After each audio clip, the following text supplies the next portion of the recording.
Alrighty, I'm going to be reading today without my glasses because I'm a dance mom and I'm waiting for my daughter and I forgot to bring them. So we're going to get into this book and hopefully I'll be able to see every single word in the name of Jesus. Amen. Amen. Thanks for agreeing with me. Okay, an easy to understand guide for defeating Darwinism by opening minds by Phillip E Johnson. Chapter 4, A Real Education in Evolution. A popular teacher encourages young people to raise the big issues and think for themselves and gets in trouble for it. A bright young student takes a stand for freedom of thought and runs smack into a wall of official dogma. The authorities use the law to intimidate dissenters and try to discourage citizens from thinking for themselves about the evidence for evolution. Where have we all seen this before? It's a replay of Inherit the Wind, of course, with the characters trading roles. The possibility that Henry Drummond raised in the play has come true. The Darwinists did get a law saying that only Darwinism may be taught in the schools, but they got it from the Supreme Court, not from the legislature. In a 1987 decision, the Supreme Court held unconstitutional a Louisiana state law that attempted to require balanced treatment for creation and evolution in the public school classroom. A state may not require, said the majority opinion, that the religious viewpoints that a supernatural being created humankind be given fair treatment as an alternative to evolution in science class. In context, that meant that the opposite opinion, that mankind, or humankind that is, was created by a purposeless, natural process that cares nothing about us, would be taught as unchallengeable fact.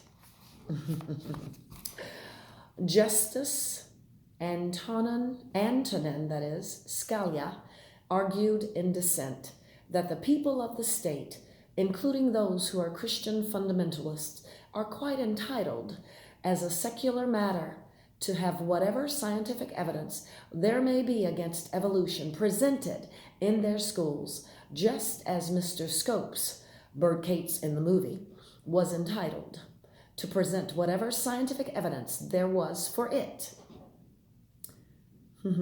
This majority emphatically disagreed. Only Darwin may be taught in the schools.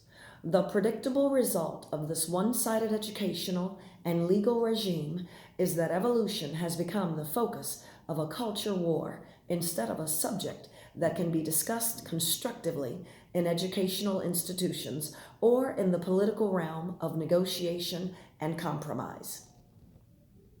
The science educators teach the students that they were created by evolution and that evolution is a purposeless and unsupervised natural process. Of course, those statements go far beyond the scientific evidence and state a religious position. The scientific evidence and state a religious position, but educators also insist with a straight face that they are not saying anything about religion or God. If they were addressing the subject of religion, they would have to allow the other side to be argued. Therefore, they must not be addressing it. When students ask intelligent questions like, "Is this stuff really true?" teachers are encouraged or required not to take the questions seriously. Instead, they put the students off with public relations jargon about how the scientific enterprise is reliable and self-correcting. In California, for example, state curriculum's guidelines advise teachers not to go into the merits of objections to evolution in class where other students might be influenced, but to tell objecting students to take such questions up with their parents or a minister. When a teacher does try to take the objections seriously, the result is likely to be to be a lawsuit from the American Civil Liberties Union or People for the American Way, plus bad publicity in the press.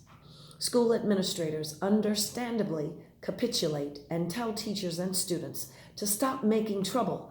In short, Bert Cates and Henry Drummond have far surpassed their predecessors in using the tools of power to keep dissent from getting out of hand. The situation is obviously unfair to the dissenters, but never mind that for now. I'm more concerned to point out to the scientific community how bad it is for science and for education. Here's what I want to say to the scientists and educators.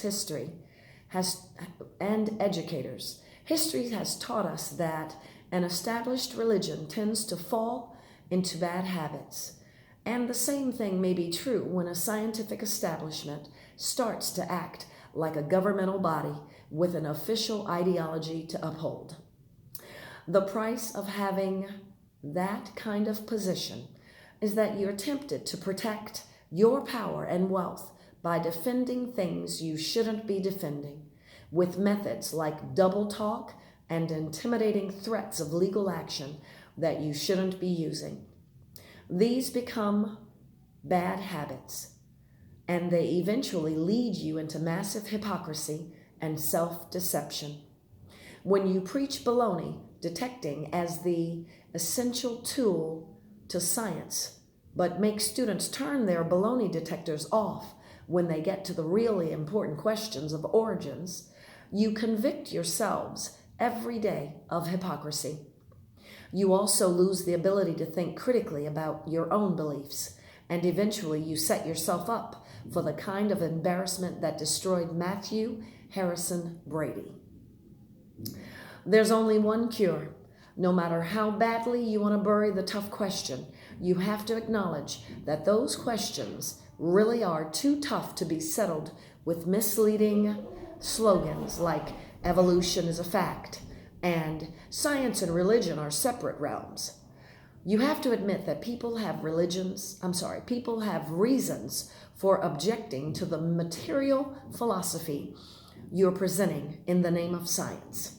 If you're going to be educators instead of dogmatists, you're going to have to start dealing honestly with those objections. You need to turn your baloney detectors on yourself. It hurts a lot at first, but eventually you will learn to enjoy it. Trust me, I've tried it. Critical thinking in evolutionary biology. We can begin to treat evolution as a subject for education rather than for culture war. Or can we, that is? Of course we can. If we were designing a curriculum for high school or college students in evolution, I would build it around the same principles of baloney detecting we considered in the preceding chapter. Here are some of the things I would want students to learn. 1, learn to distinguish between what scientists assume and what they investigate. Contemporary scientists don't investigate what the Supreme Court called the religious viewpoint that a supernatural being created humankind or anything else. They disregard that possibility because they consider things supernatural to be outside of science. In other words, scientists start by assuming that naturalism is true, and they try to give purely natural explanations for everything, including our existence. Because of that assumption, scientists do not really consider whether evolution, as distinguished from creation, is true, or whether evolution might be guided by God. They assume that evolution is the only possibility and that it is unguided because in their minds, both special creation and guided evolution falls into the territory of religion, not science. They also assume that natural selection has great creative power, not because that power can be demonstrated, but because there is no better naturalistic alternative. Dag. Students should regard the neo-Darwinian theory of evolution then as merely the best naturalistic explanation of our existence that science can provide. Whether it is true is another question, and we cannot go into that question unless we are allowed to consider the possibility that a creator exists. Understanding the critical role of philosophy in Darwinism is the key to understanding why the theory is so controversial and why scientists want so badly to dodge the hard questions. Biologists have authority over questions of biology, but they have no authority to impose a philosophy on society. Once the public understands what they're doing, the biologist will lose their power to exclude dissent. That is why it is important for them to insist that evolution is a fact. Change that to evolution is a philosophy, and the game is over. Did creation require a creator? You can assume a negative answer to that question on philosophical grounds, or you can treat it as a question of fact, open to scientific investigation. But you can't legitimately do both. I would teach students to be distrustful of textbook authors or other authorities who try to have it both ways. Number 2, learn to use terms precisely and consistently. Evolution is a term of many meanings, and the meanings have a way of changing without notice. Dog breeders and finch beak variations are frequently cited as typical examples of evolution. So is the fact that all the differing races of humans descend from a single parent, or even that Americans today are larger on average than they were a century ago due to better nutrition. If relatively minor variations like that were all evolution were about, there would be no controversy, and even the strictest biblical fundamentalist would be evolutionist. Of course, evolution is about a lot more than an in-species variation. The important issue is whether the dog breeding and finch beak examples fairly illustrate the process that created animals in the first place. Using the single term evolution to cover both the controversial and the uncontroversial aspects of evolution is a recipe for misunderstanding. At a minimum, students must learn to distinguish between evolution, cyclical variation within the type, as in with the finch beak example, and microevolution, the vaguely described process that supposedly creates innovations such as new complex organs or new body parts. Don't be impressed by claims that in a few borderline cases, microevolution might have produced or almost produced new species. Forgive me, let me get back. Okay. The definition of species is flexible and sometimes means more than isolated breeding groups. By such a definition, a fruit fly that breeds in August rather than June may be considered a new species, although it remains a fruit fly. The question is how we get insects and other basic groups in the first place. Darwinists typically, but not always, claim that microevolution is just microevolution continued over a very long time. The claim is very controversial, and students should learn that, and students should learn why. Number 3, keep your eye on mechanism of evolution.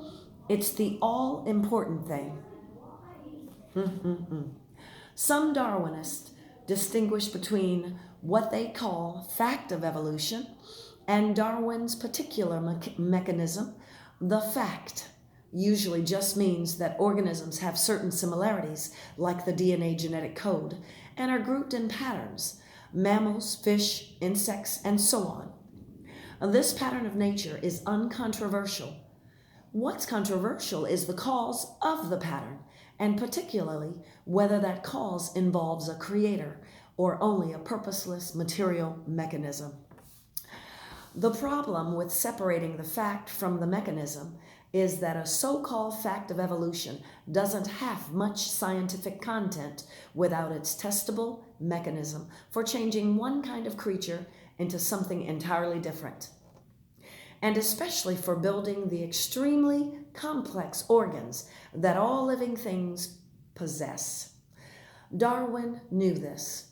It's the first major point he made On the Origin of Species.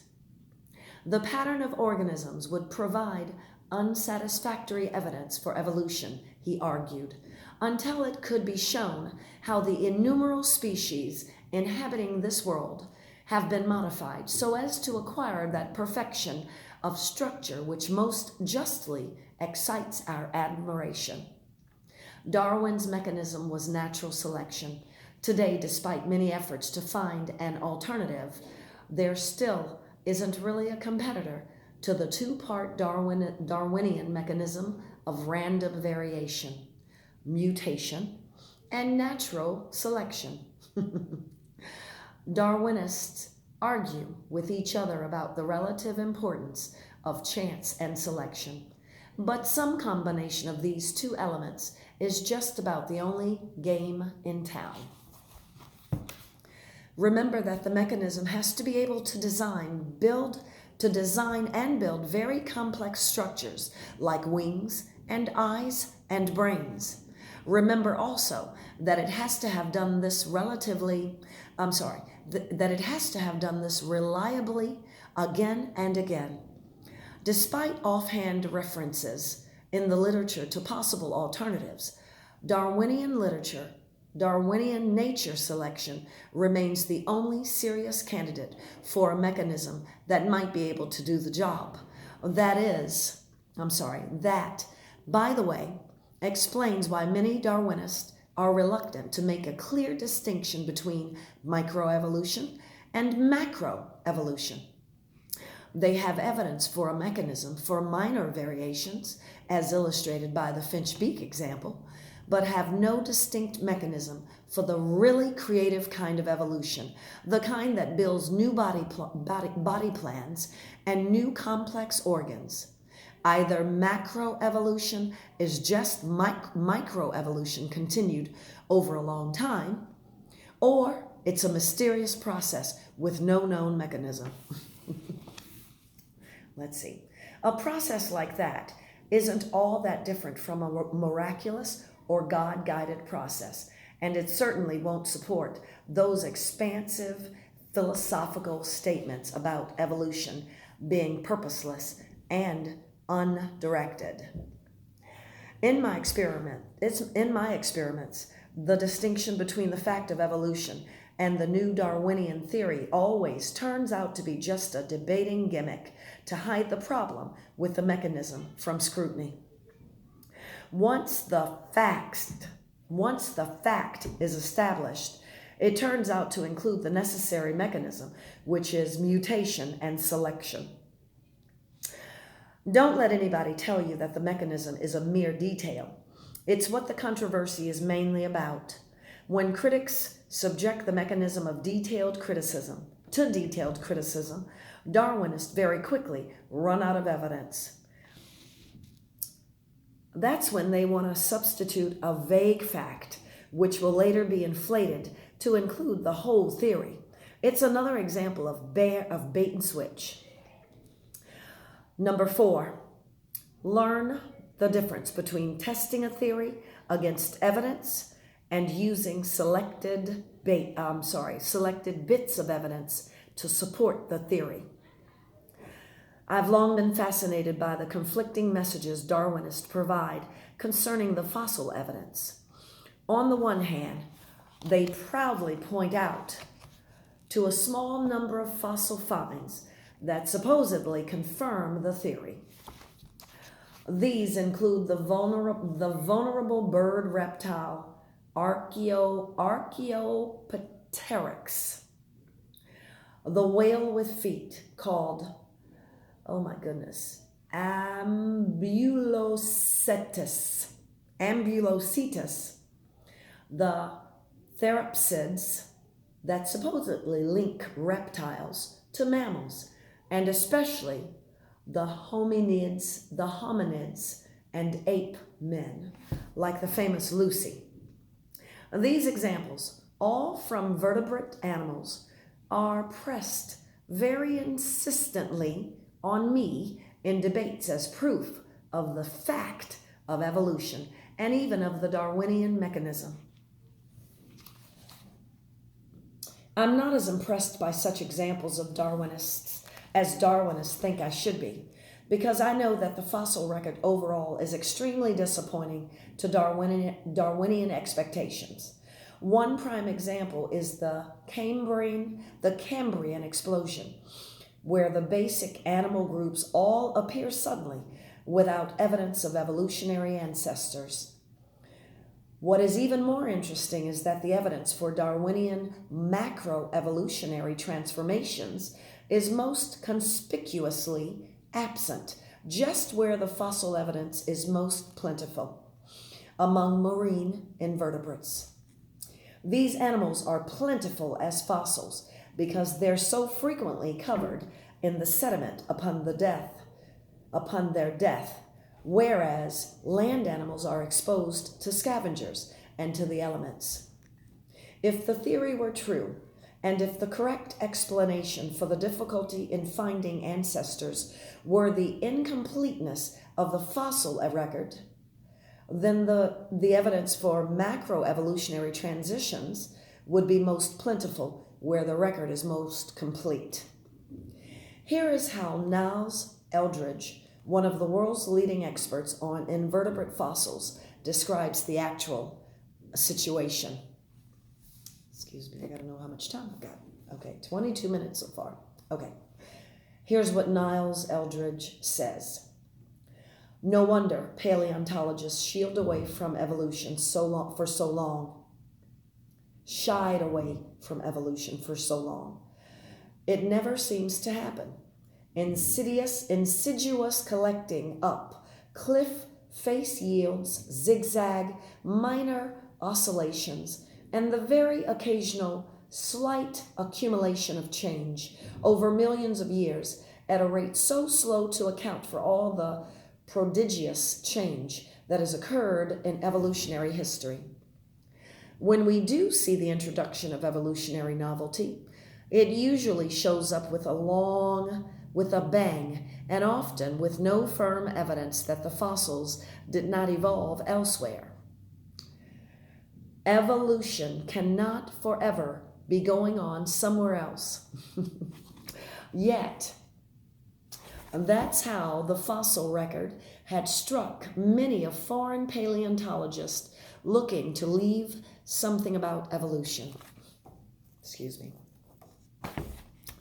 Eldredge also explains the pressure that could easily have led to forlorn paleontologists, could easily lead a forlorn paleontologist to construe a doubtful fossil as an ancestor of evolutionary transitional. Science takes for granted that the ancestors existed and the transitions occurred. No scientist ought to be finding positive evidence if they expect to have successful careers. Of course not. According to Eldredge, the pressure for positive results, is enormous. This pressure is particularly great in the area of human evolution, where success in establishing a fossil as a human ancestor can turn an obscure paleontologist into a celebrity. Human evolution is also an area where the evidence is most subject to subjective interpretation, because ape and human bones are relatively similar. Wow. If you find an ape or human bone that's a bit natural, can you construe it as a piece of pre-human ancestry? If you can, And if the other experts will support you, your future may be a glorious one. In light of these pressures and temptations, how confident should we be that fossils of human ancestors are really what they purport to be? Could the wish be farther to the thought, as it so often is? To forestall outraged protest, I should emphasize that there is nothing cynical about asking these questions, nor do they imply that anybody is committing a deliberate fraud. Remember the wise words of Richard Freeman. The first principle is that you must not fool yourself, and you are the easiest person to fool. Think how easy it would be for ambitious fossil hunters to fool themselves when the reward for doing so may be a cover story in National Geographic and a lifetime of research funding. Think how much pressure the other physical anthropologists are under to develop standards that will allow some fossil to be authenticated as human ancestors. A fossil field without fossils is a candidate for extinction. I like how he writes. Boy, do I. Keep all that in mind. Keeping all of that in mind, why do you think such a high proportion of the fossils used to prove evolution come from this one specialty? Why do you think Niles Eldredge, a specialist in marine invertebrates, uses hominid examples rather than the vast record of fossil invertebrates to argue the case for evolution? If anybody tries to tell you that questions like these are improper, as they probably will, your baloney detector should blow a fuse. A scientist who objects to scientific testing is like a banker who doesn't want the books to be audited by independent accountants. View such people with suspicion. Number 5, learn the difference between intelligent and unintelligent causes. Please forgive me. I don't have my reading glasses, so this is a bit of a challenge, but I'm determined to get this chapter done today. Okay, number 5, learn the difference between intelligent and unintelligent causes. This is a distinction that may otherwise capable scientists do not understand because their materialistic philosophy teaches them to disregard it. I'll illustrate the point with a couple of examples. Tim Berra is a professor of zoology at Ohio State University. He wrote a book that was published by the Stanford University Press with the title Evolution and the Myth of Creationism. I'm not finished. The title continues. A Basic Guide to the Facts in the Evolution Debate. Berra's book has much the same purpose as this book. It aims to explain for non-scientists how good thinkers should view the conflict between evolution and creation. Here is Berra's explanation of evolution, which comes illustrated with photographs of automobiles in the middle of the book. There are no pictures in this book.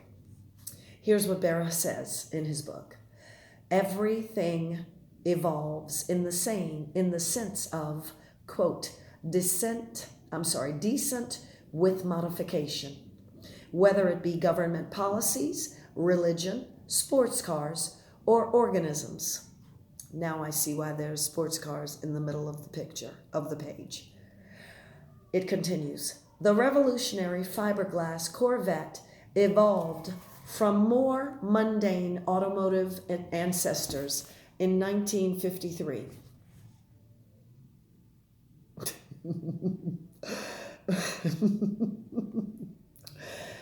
Other high points in its Corvette's evolutionary refinement included the 1962 model, in which the original 102-inch was shortened by 98 inches, and the new closed coupe Stingray model was introduced. In 1968, the 1968 model, the forerunner to today's Corvette, Morphology, which emerged with removable roof panels, and the 1978 Silver Anniversary model with fast back styling. Today's version continues the stepwise refinements that have been accumulating since 1953.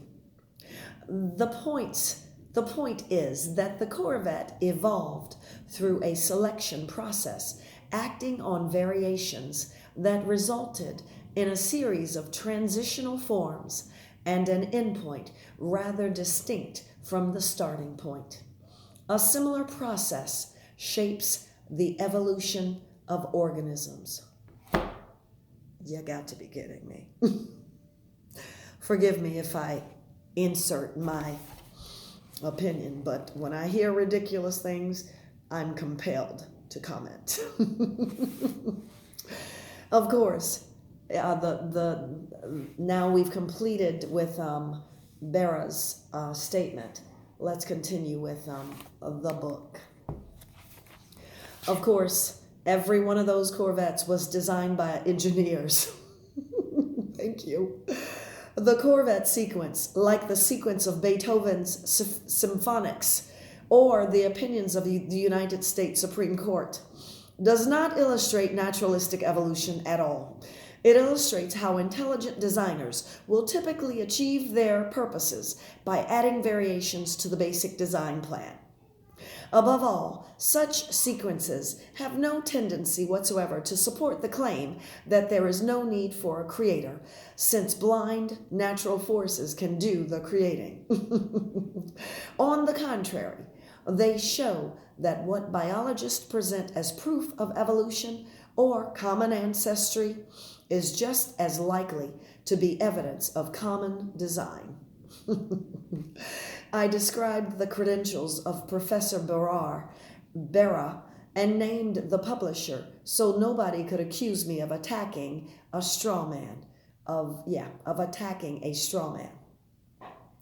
I may have done that, but that's okay, I'm sorry. I'm not the author of this book. A distinguished university press would not publish such a book without obtaining professional reviews certifying that its scientific explanations were reliable. Evidently, the reviewers saw nothing wrong with equating automotive engineering with biological evolution. I'm not surprised, because evolutionary biologists typically do not understand that sequences resulting from variations on common design principles, as in the Corvette series, point to the existence of common design, not its absence. I have encountered this mistake so often in public debates that I've given it a nickname, Bera's blunder. A somewhat more sophisticated version of Bera's blunder is to confuse artificial, that is, intelligence, selection with natural selection.